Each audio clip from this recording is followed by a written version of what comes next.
Hi, boys and girls. Today we are going to read Pumpkin Day, Pumpkin Night by Anne Rockwell and pictures by Megan Halsey. Let's find out about Pumpkin Day and Pumpkin Night. I know it's pumpkin time when leaves turn red, yellow, and orange. The squirrels know it's pumpkin time too and collect seeds and nuts in their cheek pouches. They're getting ready for winter. They know that when the pumpkin time comes, winter can't be far away.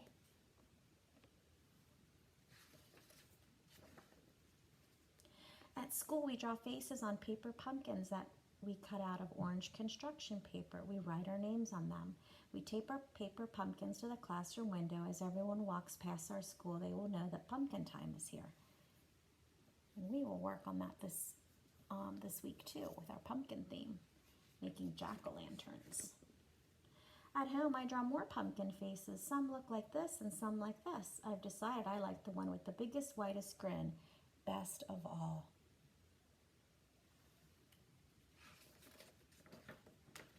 Finally, it's pumpkin day. My mom and I get in the car and drive to the farmer's market. Baskets overflow with ears of Indian corn, and there are apples that smell crisp and tangy sweet just like fall. The same old scarecrow stuffed with straw lies sprawled exactly where he was last year across the big pile of pumpkins. There's our scarecrow. There are so many of them, more than I can count. I don't want just any pumpkin though. No, I want a pumpkin that is big and round and orange as the setting sun. Let's count the pumpkins on both of these pages together. 1, 2, 3, 4, 5, 6, 7, 8, 9, 10. 10 pumpkins.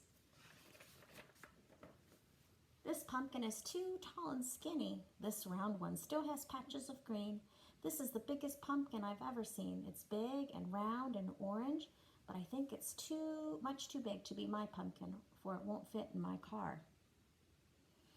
So some of the words that they used to describe this pumpkin were big, round, and orange. Those are describing words. These are the smallest pumpkins I've ever seen. Oh, look, Jeffrey, my mom says as soon as she sees them. Look at these cute little pumpkins. I like those pumpkins. I think those pumpkins are much too little to be my jack-o'-lanterns, I shake my head and say. But they're not too little for pumpkin pies, my mother says. The little ones are the sweetest ones of all, so she buys 10 of them. So here are all of the sweet pumpkins, and his mom is going to make pumpkin pie. But I don't want 10 little pumpkins. I just want one big one, so I look more. Then suddenly, hiding behind the scarecrow, I see it. I see my perfect pumpkin. It's on the grass where it had rolled away from the others. I think it was waiting just for me. Look at the excitement on his face. He found his perfect pumpkin. I hold my perfect round orange pumpkin carefully on my lap going home in the car. Besides me in a paper bag are my mom's 10 little pumpkins. I can't wait to get home, I say. Neither can I, she says with a smile. He is so excited. I sit at the kitchen table and carefully draw a face on my pumpkin. I copy the picture with the wide grin. My mom cuts into the top with its sturdy stalk. She makes a circle cap that comes off and fits neatly back on my pumpkin. You have to always remember when you're working with knives, make sure mom and dad use them, okay? You have to keep you safe. I scoop slimy seeds from inside the pumpkin. I put them in a pan and sprinkle them with oil and salt. My mom roasts them in the oven along with 10 little pumpkins for a pumpkin pie. The kitchen begins to fill with the nutty, yummy smell while my mom carves out the face on my pumpkin exactly as I drew it, with the grin exactly as wide as I had wanted it. So he's being very patient watching his mom carve the pumpkin face for him. That's good teamwork. While we wait for the little pumpkins to finish baking, my mother and I put on warm jackets and go outside. I carry my pumpkin to the old cast iron table next to the porch swing and set it down. I put a fat candle inside where the seeds used to be, and my mom lights it. And as soon as she does, my pumpkin has a mysterious, grinning glow. Oh, it's so fun to look at pumpkins at night. Jeffrey, that's the greatest jack-o'-lantern I'd ever seen, my mom says.